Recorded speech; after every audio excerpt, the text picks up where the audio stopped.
The history of architecture in Sydney. Sydney, the vibrant capital of New South Wales, Australia, boasts a rich architectural history that reflects its journey from a British penal colony to a global metropolis. Its buildings and urban design tell the story of cultural evolution, economic growth, and the blending of styles across centuries. From colonial structures to modern skyscrapers, Sydney's architecture is a testament to its resilience and creativity.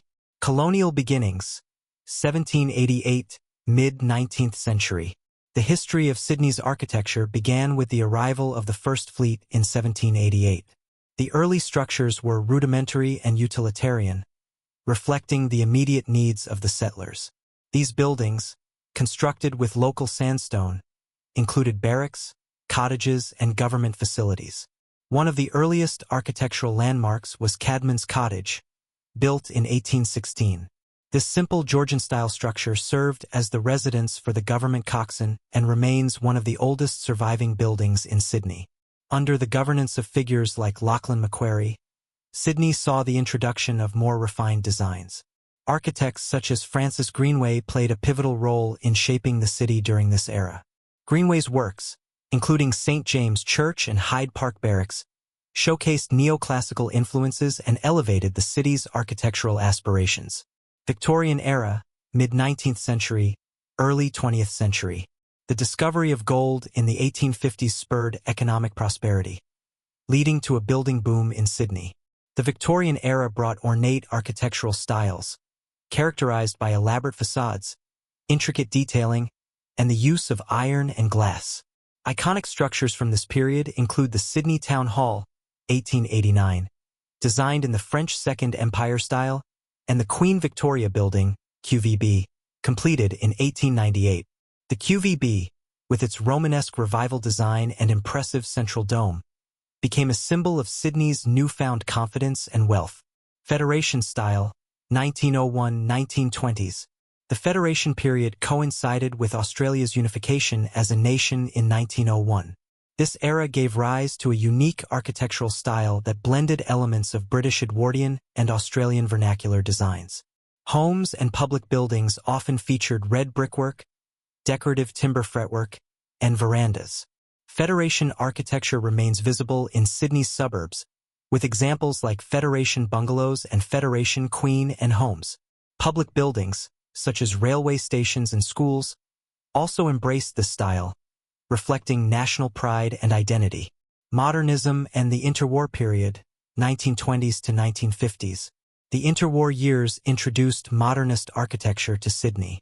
Influenced by global trends such as the Art Deco and Bauhaus movements, buildings from this period emphasized simplicity, functionality, and geometric forms. Notable examples include the Grace Building, 1930, an Art Deco skyscraper inspired by New York's Gothic Revival designs, and the Anzac Memorial, 1934, in Hyde Park, which combines Art Deco and classical elements to honor Australia's war heroes. The construction of the Sydney Harbour Bridge, 1932, was a defining moment in Sydney's architectural history.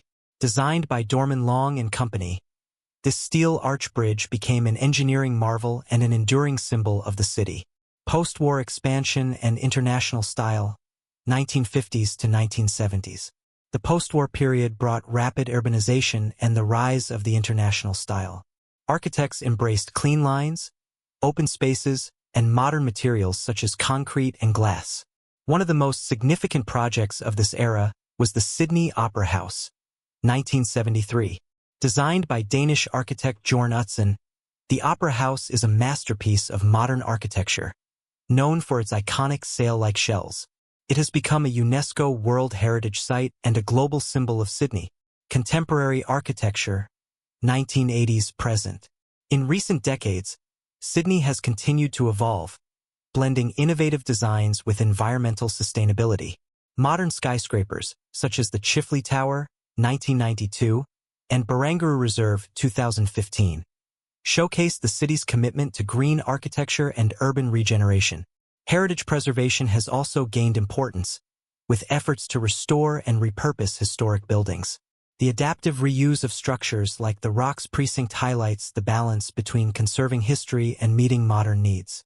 Conclusion. The history of architecture in Sydney is a fascinating narrative of transformation. From colonial cottages to futuristic towers, the city's built environment reflects its diverse influences and aspirations. As Sydney continues to grow, its architecture will undoubtedly remain a dynamic expression of its past, present, and future.